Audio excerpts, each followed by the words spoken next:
we got a brand new docuseries that dropped about the Sherri Papini story. And if you don't know the Sherri Papini story, I suggest you go back and watch the very first docuseries on Hulu called Perfect Wife, The Mysterious Disappearance of Sherri Papini.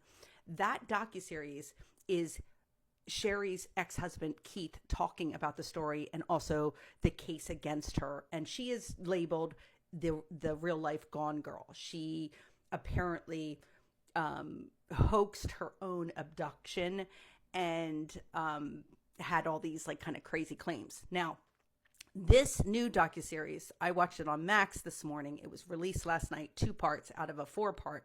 It's not over yet, so I don't want to kind of give my whole opinion yet, but I want to talk about what so far Sherri Papini's claiming, because now her story has completely changed. She signed a plea deal. She went to prison for 18 months. And now that she's out living her life, her story has changed yet again. And now she's claiming that she was abducted by her ex-boyfriend, James, and he did do all these horrible things to her, not under her direction. Now, I don't know what's going to happen with this docuseries. I don't know what's going to come to light, but to me, it's a lot of he said, she said stuff. One key element to all of this of her claiming she did not plan all of this out. There's one detail to me that stands out that I can't believe her.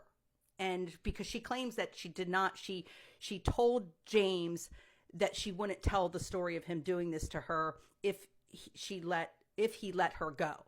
And so that is sort of what she's claiming now, that she lied and made all of this up because he was threatening her, or he was, this was the agreement they made.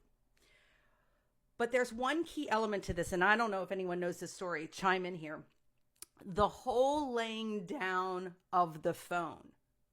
So meaning, if this was not planned, why was that element added? Like if she really was abducted, or she went with him willingly initially, and then he held her captive, which I think that's what she's claiming in some way.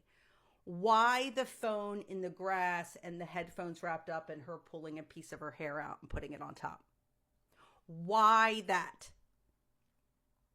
There's so much to unpack with this docuseries. If you have not watched the first one, go watch that and then start watching this brand new one. This is Sherri telling her story now. But we all know that she is a liar. And so how do you believe anything that she's saying? But I also feel that if this guy, James, that abducted her,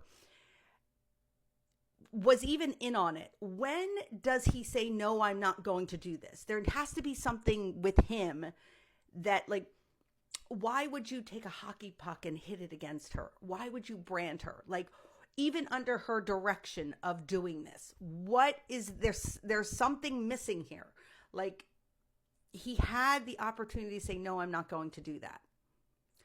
There's so much to unpack with this story, and I don't know if we'll ever really know the true story. I'm curious to see what the rest of this docuseries is going to do. Chime in, let me know what you think. This whole story is so intriguing, especially if you're a true crime junkie, but even if you're not, this is just a crazy story.